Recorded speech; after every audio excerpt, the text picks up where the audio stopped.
जय श्री कृष्णा। आप सबका हमारे YouTube चैनल लड्डू दीवानी पर बहुत बहुत स्वागत है।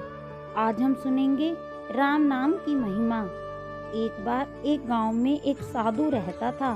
सारा दिन राम राम जपता रहता था और ढोलकी बजाकर कीर्तन करता था। उसकी कुटिया के पास जिस व्यक्ति का घर था वह उससे बहुत परेशान था। एक दिन वह व्यक्ति गुस्से में उस साधु की कुटिया में चला गया और कहने लगा, तुम क्या दिन रात राम राम रटते रहते हो? तुम्हें तो कोई काम धंधा है नहीं, हमें तो कमाने जाना होता है।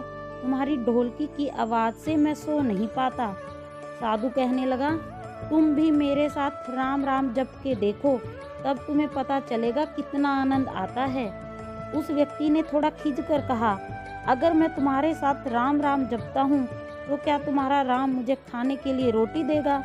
साधु कहने लगे कि मुझे तो राम नाम की लगन लगी है, मुझे तो राम जी की कृपा से ही हर रोज भोजन भी मिल जाता है। तुम भी राम राम जप के देख लो, मुझे भरोसा है भगवान तुम्हें भी खाने को जरूर देंगे। वह आदमी उस साधु को चुनौती देता है कि मैं तुम्हारे साथ आज राम राम का भजन करता हूँ। अगर तुम्हारे राम ने आज मुझे रोटी खिला दी, सारी उम्र राम की भक्ति में लगा दूंगा। अगर नहीं खिलाई तो तुम ढोलकी बजाना बंद कर दोगे। साधु कहते हैं कि मैंने तो निष्काम भाव से प्रभु राम की भक्ति की है, लेकिन फिर भी मुझे तुम्हारी चुनौती मंजूर है। वह व्यक्ति साधु के साथ बैठकर राम राम का जाप करता है और मन में निश्चय करता है कि चाहे कुछ हो जाए मैं आज भोजन नहीं करूँगा। देखता हूँ इसका राम नाम मुझे कैसे भोजन कराता है। राम राम का भजन करने के बाद वह सोचता है कि अगर अब मैं घर जाता हूँ तो मेरी माँ और बीवी मुझे खाने को कहेंगे और मुझे रोटी खानी पड़ सकती है, लेकिन मुझे साधु को चुनौती में हराना है। इसलिए वह घर जाने की बजाय गांव के पास के जंगल में चला जाता है। जंगल के एक पेड़ पर चढ़कर बैठ जाता है और सोचता है कि मैं सारा दिन इस पेड़ से उतरूंगा ही नहीं, अन्न का दाना भी नहीं खाऊंगा। इस तरह मैं साधु को हरा दूंगा और उसका ढोलकी बजाना बंद हो जाएगा। कुछ देर बाद उस जंगल से एक बंजारों की टोली गुजरती है। उन्हें भूख लगी होती है तो बंजारों का सरदार कहता है कि आग जलाकर यहीं पे खाना बना लें, अब खाना खाकर ही आगे बढ़ेंगे। खाना बनकर तैयार हो जाता है। बंजारे खाना खाने ही वाले होते हैं कि इतनी देर में बंजारों को सूचना मिलती है कि पीछे से डाकू आ रहे हैं। तो बंजारों का सरदार कहता है कि हमें यहाँ से चले जाना चाहिए, डाकू हमारा सब कुछ लूट सकते हैं। वे बंजारे खाना वहीं पर छोड़ के चले जाते हैं। वह आदमी पेड़ पर चढ़ा सब कुछ देख रहा था।